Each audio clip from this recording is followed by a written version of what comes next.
UV and UVC is well known to kill germs. What could we do with our technology to help create a weapon in the fight against COVID-19, viruses and bacteria generally? From EE-Tech Media, this is Moore's Lobby, where engineers gather to talk all about circuits. I'm Dave Finch.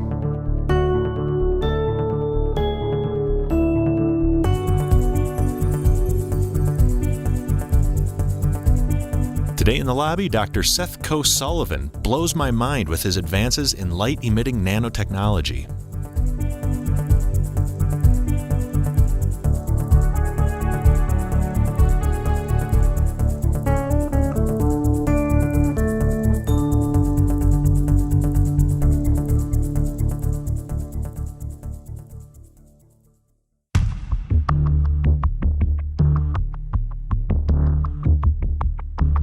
Dr. Seth Coe-Sullivan is revolutionizing how we use light from next-generation display technologies to ultraviolet surface sanitization.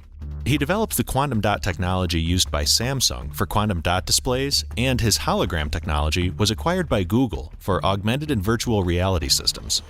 His company, NS Nanotech, has now developed the first realization of high-efficiency green, amber, and red gallium nitride-based LEDs by exploiting the Purcell effect in nano-LED photonic crystal structures. Their patented nano-LED technology is used in displays such as signage, mobile displays, AR, VR, HD TV, you name it, UV sterilization, and carbon water splitting applications. Seth, welcome to the lobby. Maybe we can play a little segment I like to call Blame the Listener, where clearly I'm a well-read expert in quantum dots. I know all about them, and in fact, I've been dabbling with single electron transistors myself. But I'm curious to see whether or not our audience really is up to my level of proficiency. So if you wouldn't mind, for the listener, not for me, easing us into this. What is this technology at the highest, most accessible level? Sure. Yeah. So quantum dot technology, which is a subset of nanotechnology, is all about what gets weird when we make things very small. Mm-hmm. And so what we're all used to is that certain materials have certain properties. And in order to change those properties, I have to change the material. I have to change the composition. I have to change what elements I put in, what bonds I form, et cetera. Mm-hmm. What nanotechnology continues to teach us, because it's a very, very active field, is that size matters potentially as much as composition, but in some cases more than composition. And so what a quantum dot is a normal semiconductor material, just like many others that are around us in our lives, that I make so small that its color changes purely with size, with no change in composition whatsoever. So the classic one that everybody starts with is a material called cadselenide. Mm-hmm. That is a really good infrared emissive material. But I make 6 nanometer nanocrystals out of them, quantum dots out of them, and it emits red. I make them 4 nanometers and it's green. I make them 2 nanometers and it's blue. And that was literally the red and green light in your Sony television was coming from the same material, tuned to different sizes, deployed in a glass tube at the side of those TVs. The quantum part of it, the quantum weirdness, is you're confining those photons, you're confining that energy into a tighter and tighter space. And so it's like a spring fully relaxed in a box too big for it, doesn't care that it's in a box. All right. But if I start putting it in a smaller box, well, I have to compress the spring a little bit to get it to fit in. And then if I put a too small box in, I've got to compress it fully to fit it into that box. And I'm storing energy in that spring, right? That's very natural to think about. The relaxed spring doesn't have any energy in it, but the compressed spring does. And that's why I'm increasing the energy as I shrink the box, as I shrink the particle. Okay. The reason that quantum dots were so valuable in TVs, it was all about color quality. And so what quantum dots allowed was a more saturated red and green input light and the result was a more saturated output red and green light. And so even today, as I talk to you, Dave, I'm looking at two screens, right? As most of us do these days, you've got more than one screen on your desk, and one of my screens is a quantum dot screen. And when I look at myself there, I look healthy and tan, and I've got good color coming out of my face. And when I look at myself in the non-quantum dot screen, and this is no comment on my good looks, Dave, but it's all about I look a little pasty. Well, you look stunning to me. I can't even imagine on the quantum dot display. Lock up your wives, lock up your daughters. No, so this is starting to make sense. So it's color quality. So now I can get a much better picture. That's a good application for a lot of us. But there are perhaps larger, more diverse set of applications once we start playing with the size of materials and their properties at those very, very small sizes. So all of the quantum dots that we used to make and that are still made and are in Samsung TVs are so-called colloidal quantum dots. And that colloidal means made in a beaker, right? And so our semiconductor reactor, if you will, a lot of people will picture, a big vacuum chamber, stainless steel. That's not what we were talking about. We were making semiconductors in glass beakers, in glass tubes. Oh wow, okay. And in wet synthesis. What Professor Mee pioneered is making quantum dots as structures on a semiconductor wafer. And so he starts with, what you're used to a semiconductor looking like. You picture a big piece of silicon, 8-inch, 6-inch, 12-inch now wafer. Mm-hmm. And he can grow not silicon, but good luminescent semiconductors, good light emitting semiconductors called nitrides. So every LED light bulb you own is made out of indium gallium nitride semiconductor. This is, arguably the best material man has ever come up with for emitting light. Nobel Prize was awarded for the guy who figured out how to make useful light emitters out of indium gallium nitride. Mm-hmm.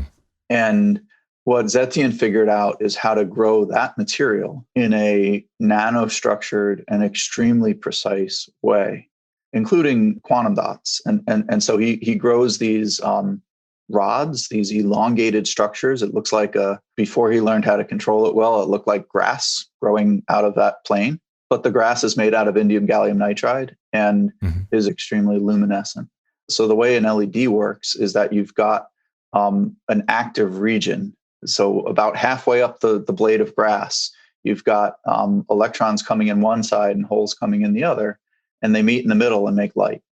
And so in that middle region is where he figured out how to make quantum dots and really control the doping, the color, the precision, but also the perimeter. And so the issue with making a semiconductor that looks like grass instead of a nice uniform 6-inch wide plane is that it has edges, right? And so those edges traditionally would be a really bad thing. That would be a loss of efficiency. Okay. And Zetian figured out how to confine each blade of grass as its own set of quantum dots. And so the edges don't matter anymore. They matter a lot less.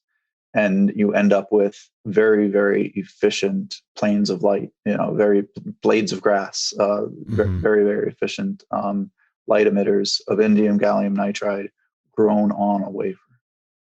And okay, pardon my ignorance. The listener's ignorance, not yours. That's right. I can anticipate right here the listener has gotten confused. I'm a very empathic podcast host. So to nip this in the bud, when I think semiconductor fabrication processes, at some point you go and you cut the thing out, wire bond it, and you drop it into a package, and now it's a chip. But what happens after, so you've got this rod or this blade of grass, so to speak. in it contains your quantum dots. Is it a predictable number or concentration of them? It must be if it's a manufacturing process. And then how do we take that and then put it into something that can be manufactured and productized? Yeah, if you go back a decade, they really did look like grass. It was random. They weren't all precisely the same size. Since then, he's continued to innovate, and we now grow these perfect hexagonal, triangular, square, whatever you want.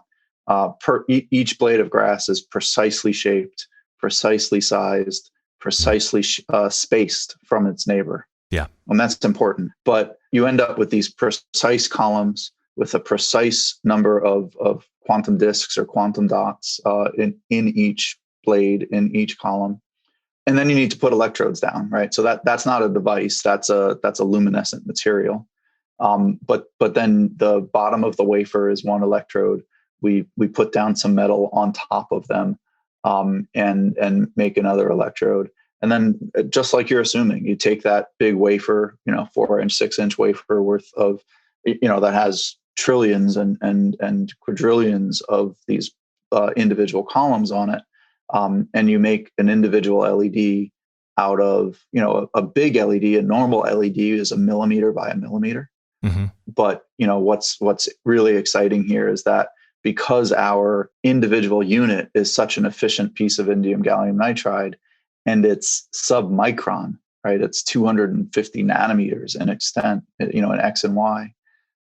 We can make those chips very, very small, so-called micro LEDs or nano LEDs, and the efficiency is the same. To a large extent, it's actually easier for us to make small devices than large devices. And so this is really important. Now we're making, an LED that's 2 microns by 2 microns or 5 microns by 5 microns. So the number of pixels stays constant when you say, okay, but now I want to make a TV in my living room, or now I want to make a cell phone in my pocket, or now I want to make a augmented reality device on my eyeglasses, right? So I don't use less pixels to do any of those things, but the pixels need to get much, much smaller. And that's where it comes in. So yeah, if you talk about the ideal pixel size that people would like to have in a TV, it's 1/4 of a millimeter. It's still pretty big. But then if you say, okay, if I want to make a micro LED TV, the micro LED TVs that are on the market today are like $300,000 a piece, right? So how do we make that something that's $3,000 or $300 that a consumer will buy? And it's that I need to make the active area, the semiconductor that I need to buy to make that display much cheaper. And the way I do that is I use less of it while maintaining brightness. Pixel sizes today are about 5 microns, and people are actively trying to get to 2 and 1 micron. And so you really need something that's nanostructured at that point. Hey everybody, it's Dave. This episode of Moore's Lobby is sponsored by AVX. AVX Corporation is a leading international manufacturer and supplier of advanced electronic components and interconnect, sensor, control, and antenna solutions with 33 manufacturing facilities in 16 countries around the world, offering a broad range of devices, including capacitors, resistors, filters, couplers, sensors, controls, circuit protection devices, connectors, and antennas. AVX components can be found in many electronic devices and systems worldwide. For more information, visit www.avx.com.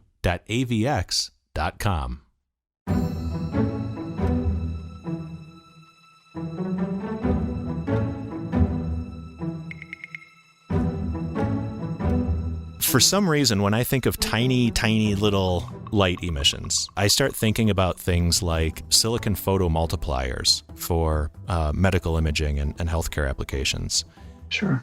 Taking some photonic activity and then solid state, let's amplify this. Is there an analog or an opposite of that this particular ultra tiny light emitting technology is suitable for, say, healthcare applications? Or yeah, sure. And I think So first of all, yes, what you were doing at ST Micro, and my Quantum Dot co-founder is now a recent add to that team. So Jonathan Steckel is my co-founder at QD Vision, now works in France at ST Micro. Nice. And so there's, both quantum dots for those detectors that exactly the ones you're referencing, that there's an interesting tie in there. But yeah, you're taking light from the environment and turning it into an electrical signal. And here we're just trying to do the exact opposite. So you have that same array of transistors called the backplane in display land that are, determining how many electrons you excite those light emitting devices with to form the image, right? It's not, you can't just turn them all on at constant power. Then you've just got a white square, right? A white rectangle. So that same circuit, or a very, very related circuit, but in the same way that you're having a detector array, you're trying to make an emitter array, essentially. But you mentioned healthcare, and so I'll jump on that tie-in to when COVID hit, right? And we said, okay, the displays are great. AR for healthcare is something that many people are really excited about, right? So how do we do surgery with as much information in front of the doctor's face as we possibly can? Mm-hmm. Looking up at the screen and then looking down at where he's cutting is far from optimal. And so, let's project. People are doing all sorts of versions of that. I think augmented reality for medicine is potentially the most important application in the coming years. I think eventually it'll be massively adopted by consumers, but in the near term, we're going to be looking for higher value add applications like that. Mm-hmm. But when we were looking at it ourselves, we were saying, gosh, we've got this virus now, and we've got lots of people getting sick, we've got lots of people dying, and looking at Netflix in a slightly better picture is probably not their highest priority right now. Although you could argue that point, admittedly, Dave, because Netflix is doing quite well in the pandemic. But what can we do to help, right? What can we do that actually attacks the problem? And I'm an engineer. I'm a nanotech guy. I'm a light emitting guy. I'm not a biologist. Last time I took biology was in high school, believe it or not. And so what can we as engineers do to help with this problem? And so, we've talked a lot about nitride semiconductors, indium gallium nitride being, the Nobel Prize winning blue material. If we use aluminum instead of indium, we make aluminum gallium nitride. And this is a UV emitting material. And UV and UVC is well known to kill germs. It's been known for 50 years to be a very effective germicide. And what could we do with our technology, our unique knowledge of constructing nano-structured nitride semiconductors to help create a weapon in the fight against SARS-CoV-2, COVID-19, but viruses and bacteria generally. Dude, see, this is why we need smart people. And I'm glad that there are people smarter than me in the world. Because like you said, just substituting that one material, that one element. I was literally watching ALF last night, streaming it with my kids. If you remember the show ALF, and yes, alien life form. I even know it's an acronym. That's right. So he had the case of the Malmachian hiccups in last night's episode, and I was watching that, thinking I should really be preparing to talk to a brilliant MIT researcher tomorrow. But this episode is great.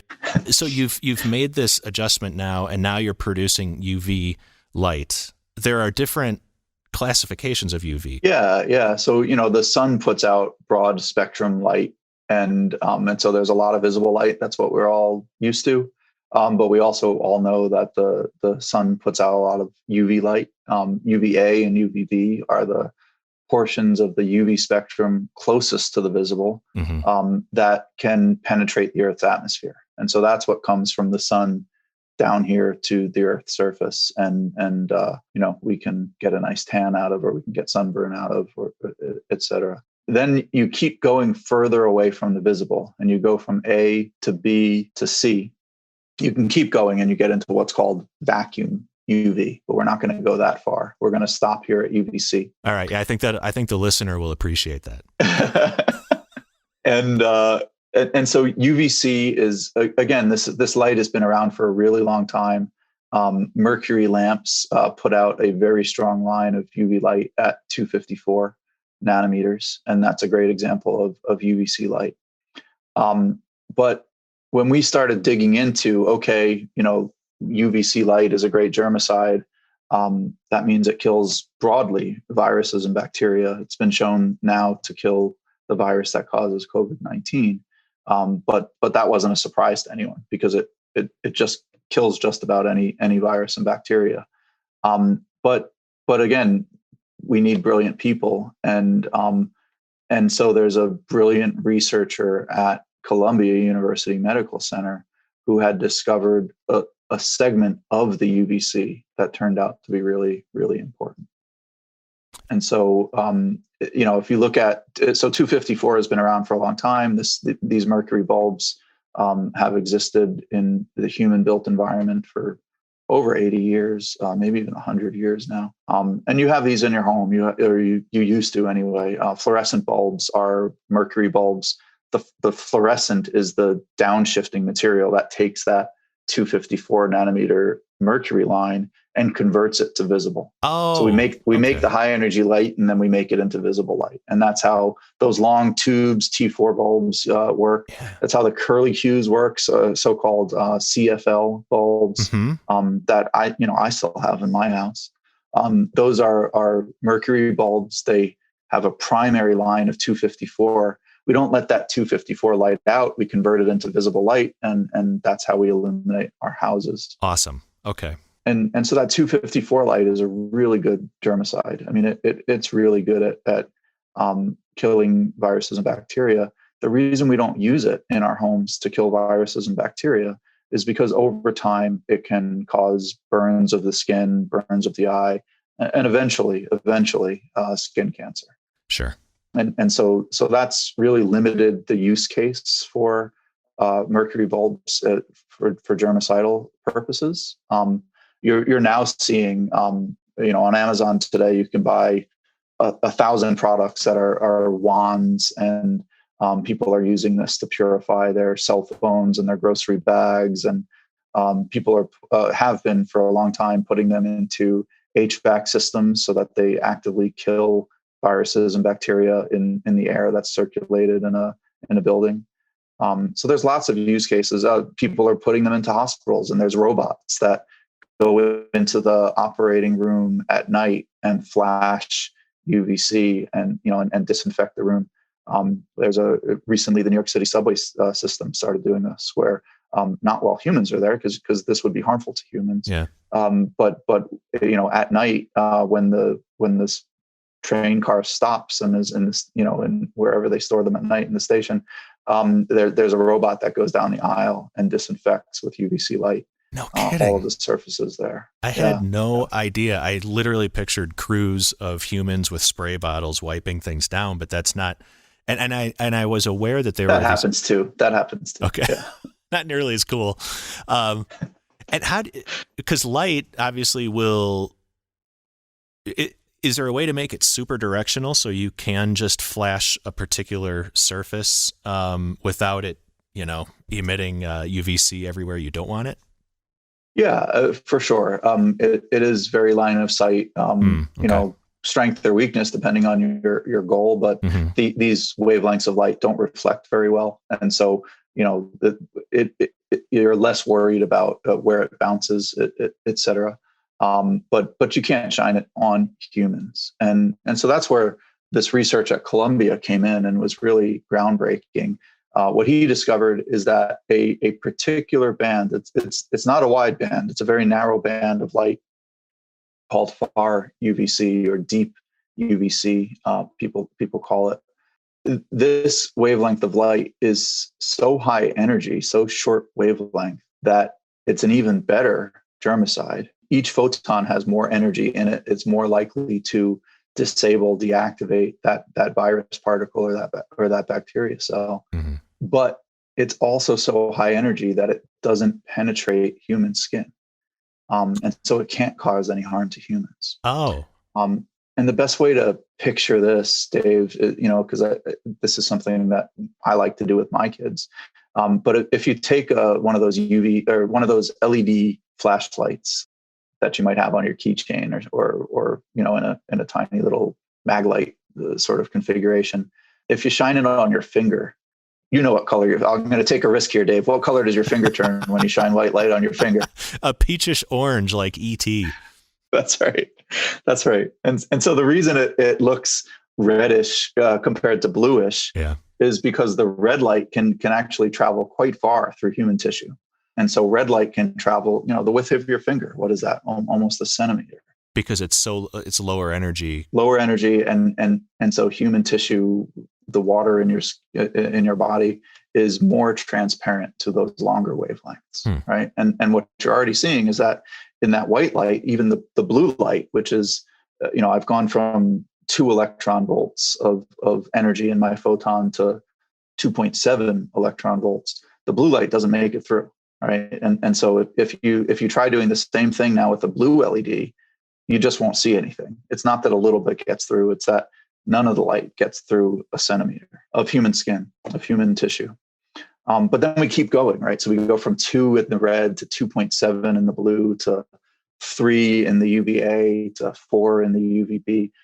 By the time we get to this far UVC band, we're up to 6 electron volts of energy per photon. And what ends up happening is that the penetration depth of this light to those human skin cells is, microns, not millimeters, not centimeters. And so it doesn't penetrate past that first few layers of your skin, which is actually dead cells, right? They're no longer reproducing. They're not viable live cells anymore. And the light never gets past them. And that's been shown now by multiple universities, multiple researchers, and multiple studies that this light can't activate all those mechanisms of harm that the mercury bulbs, clearly could. Is it a far stretch to say that this could be something inside your body, or is that a different situation because the tissues inside your body are still viable? They're not like dry, dead skin cells. I've actually talked to a medical doctor at a very high reputation institution that really wants to make micro nano LEDs that are injectable into your bloodstream. Mm-hmm. That is not what NS Nanotech is focused on doing right now. But it's not a ridiculous idea. Okay. So it is generally true. There's been a lot less work done to prove it. But what I said about penetration of skin cells will be true of the walls of your blood vessels, right? And the tissue in your organs. And so it is a way to provide local germicidal effect. Now, what does it do to a red blood cell? Well, what does it do to all the things that you need to have happen there? Right. that we're not going anywhere near there. We're doing all of this outside of your body today, Dave, and not just today, for the foreseeable future. We're not zapping your DNA. But it's not a crazy idea. It's an idea that medical professionals from the dialysis field, right, where they're really focused on, well, how do we take all this bad stuff out of your blood? Yes. Taking it out of your body to filter it, to put it back into your body. I mean, that's pretty far-fetched in and of itself. And yet we do it in massive scale to humans every day. That's a good point. And it's got to be safer than drinking bleach. But this isn't a politics podcast, so I'll move on from that. That's right. I'm trying not to say his name.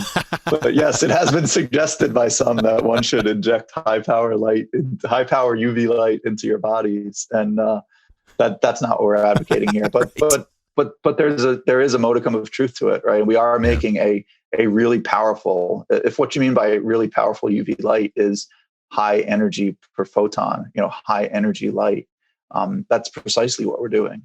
And it is because you're increasing the mortality, the effectiveness against these tiny, tiny little things called virus and bacteria that cause so much harm. Mm-hmm. You're increasing the effectiveness against those things while decreasing the effectiveness, decreasing the penetration to humans and more complex organs. Exactly. Right. So we're using energy to sort of sift through. Let's kill really small, simple things, and let's have no effect at all on large, complex things. Amazing. Is engineering sort of in your family's pedigree? Is engineering a family tradition for you? Because you're able to take. I'm quite amazed that you're able to take research and then package that in a way that makes it productizable and it makes it consumable.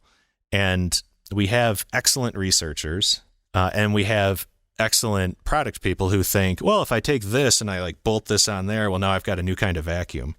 But very rarely do you see somebody who operates like right down the middle of the brain, equal sides, saying, oh, you're working on that over there? Well, obviously what we would do is grow these tubes, and then we'll just shave them off, and then we'll put electrodes. That makes a lot of sense to me. So why don't we go find a foundry that'll help us do that? And so the steps that it takes to take an idea and make it something I can hold, you seem to have mastered. Is this like a family trade, a family skill? Yeah, no, and I mean, it goes to motivation. It goes to, genes, like you say. But for me, success is having that impact, right? I mean, learning about quantum physics, making quantum dots in the lab at MIT, making devices out of them. That's all great. And the first paper I wrote at MIT was published in Nature, which is, the pinnacle of many people's career. And I came home and said, boy, that felt okay. But it didn't change. No one's going to read it. Right. I mean, my parents read it, right? But no one's going to read it. This isn't going to have a big impact. How do we have an impact? Well, impact is putting it in my living room. And so, I watch Netflix at night, and I'm watching it on a quantum.tv. That's how I want to define success. So, it's something that I've been good at and passionate about, but it's because it's how I define success for myself. And that comes from my family. Yeah. So I like to say I'm son of an electrical engineer entrepreneur. Nice. And so, my grandfather was Myron Coe. He started Edco Electronics with his partner. And Edco Electronics was making transformers and analog circuitry, for 40 plus years, his entire career, and his entire life. I'm not sure he ever did work for anyone else, right? Oh, wow. He was always doing his own thing, and having success there. And what's cool is actually, my father only recently pointed this out to me. I wasn't aware of it. I wasn't alive. But one of my grandfather's inventions was a way of making a particular type of transformer that, sure enough, would be, if 60 years of modern electronics hadn't come in the middle, would have been exactly the right way to power these far-UVC devices that we're making today. Yeah. Oh, so you come by it honestly. That's incredible. And then my father as well. He didn't start the company, but he joined this veterinarian X-ray company, and it was this huge risk. And I remember I was alive. I must have been 4 or 5, watching my parents like agonize over this decision of leaving his stable, big company job and joining this little company with a friend and colleague. Mm-hmm. And they turned it from, and a family-owned business, and they turned it from veterinary to humans, from humans to mammography. And my father was a patented inventor in how to improve mammography machines to make them safer, more effective, and help diagnose cancers in many people. Oh my gosh! And then he sold that company to Thermo Fisher, and so that was my experience growing up, right? And so I was for the transformer side of things for my grandfather and father's business. When they were making transformers, I got paid half a penny per wire that I cut in my basement. And I got paid 3 cents to wind a toroid. And toroid is a very hard word to pronounce when you're like 3.5 or 4. But at the end of the week, I would count up my toroids and count up my wires and, get paid. Oh, that's awesome. That's better than what I made at ST. That's why I went into marketing. Well, that's so fun, though. I mean, you're in the basement winding toroids and. Yeah, no, and then fast forward to today, where it wasn't my basement, but one of my colleagues' basement, where we turned on the first one of these far-UVC lights, Oh, right? Man. And so, he's got he just had a third kid. He's got 3 kids, and so that'll be his children's experience of, engineering in your basement and changing the world and trying to make it a little bit better for all of us. Did this kind of come from, the fact that your grandfather didn't ever have somebody he called boss, which is a pretty cool thing to be able to say. And then your dad had an entrepreneurial. Did you have a spider sense for this, or is this something that you kind of learned from your time at MIT and then just meeting other people? Or yeah, I mean, a lot of it is intuition and learning from your mistakes, learning from the mistakes of others. But I think the spider sense, the interest was always there, right? The idea that, well, if this works, maybe it is a company, right? When I was at MIT, I was minoring in business. I was taking, entrepreneurship classes at the Sloan School. I actually TA'd a course on having students collaborate with startups in the area. So yeah, it's always been an interest. But yeah, the idea that, I mean, we wrote all these papers, we filed all these patents while I was at MIT, but the idea that we might go and do something ourselves, was a bias I had from my family. Not, that no one at the time, no one at MIT was saying that's what you should do. I think that's changed. I think universities today are much more, you get a lot of credit for starting companies. And, I've got friends who are professors that are on their 5th company, and that ecosystem, I think it's really important. I think it's great for humanity. I think it's great for the American economy. But if you go back 30 years, professors would not get tenure if they got distracted by something as trivial as starting a business. Isn't that funny? Last question is, I don't know if how much you're able to divulge, but what are you most excited about with NS Nanotech right now, and how much of your, we'll say, immediate and or long-term roadmap can you share with us? Yeah, I mean, right now we're for sure most excited about this far-UVC, right? I mean, this is, discoveries that only occurred over the last decade in material synthesis, combined with discoveries only made in the last decade on germicidal effects and interactions of light with skin. To combine these 2 very different fields, none of these people know each other's name. To combine these 2 different fields into a very near-term product, right? Again, something that you can construct in a garage, something that we can scale up very quickly in 2021 is tremendously exciting. And it's exciting because of the business opportunity, but it's exciting because of the impact it can have on humanity. We're looking forward to that day that we're all vaccinated and we've got something safe and effective running through our bloodstream. But then it's going to be flu season again, right? And cold season again. And God forbid we have another pandemic that has the potential to cause trillions of dollars of damage. We need to be prepared for that. And I honestly believe, obviously I'm biased, but I honestly believe that this far-UVC discovery is going to be the most important tool, right? It's not specific to the next threat. And it can be deployed in advance to be ready for the next threat.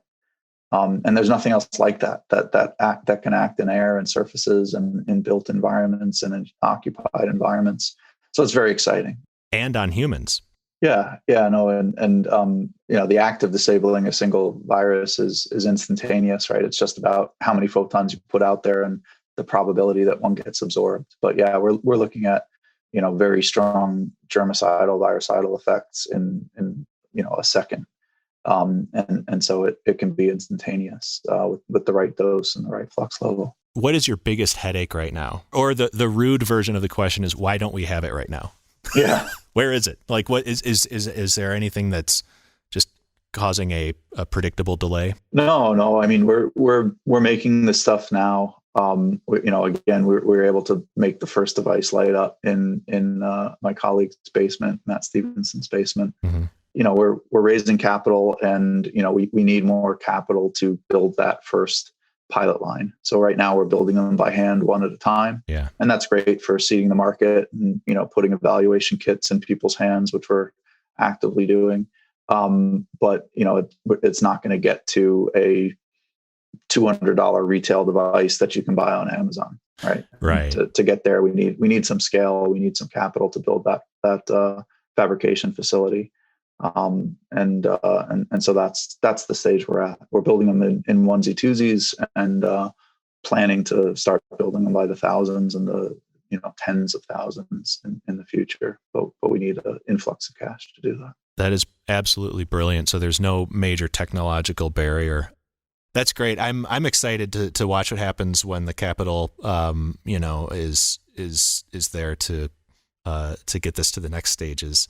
This is a very clean, a very long sustaining product. It's not like we're going to be tossing out light bulbs every 3 months like we are hand sanitizer bottles. Every one of those bottles is like a plastic burden on the environment that just gets carelessly tossed off to the side. You see them in the road ditches everywhere. Having a light source that is safe and stays with you all the time is better for the human and better for the environment. So I'll be first in line to photonically hose down my kids after they come home from school during a pandemic. Yeah, no, and we have customers talking about just that application, right? Where you come in, you put your keys on the light source, and you just make sure that everything you're bringing into your home is safe and disinfected. And thinking about trying to do that with Purell or sanitizer is a nightmare. Even the grocery bags that we've all been trained to bring back to the groceries, right? And so now it's okay. Are we spreading germs by recycling, right? And so you have this weird conflict between what's good for the environment and what's good for germicidal effects around us. So yeah, it's exciting that this is potentially a way to alleviate that. Yep. I was also just reading a report of all of those hand sanitizers are supposed to have X% ethanol in them to be effective. But some people were using methanol instead. And so now all of a sudden it's a small thing, but it's a really big thing if you're the one that's rubbing that all over your body. That's a big thing, especially when you think it's almost worse to think you're protected and not be than to know that you're not protected. Yeah, there are only about 10 million advantages to be able to do this with light. So again, I'm glad you're working on it, because if the world was relying on me, I watch Alf. Like we're not making progress. Stops here. Nothing kills progress faster or more efficiently than my brain.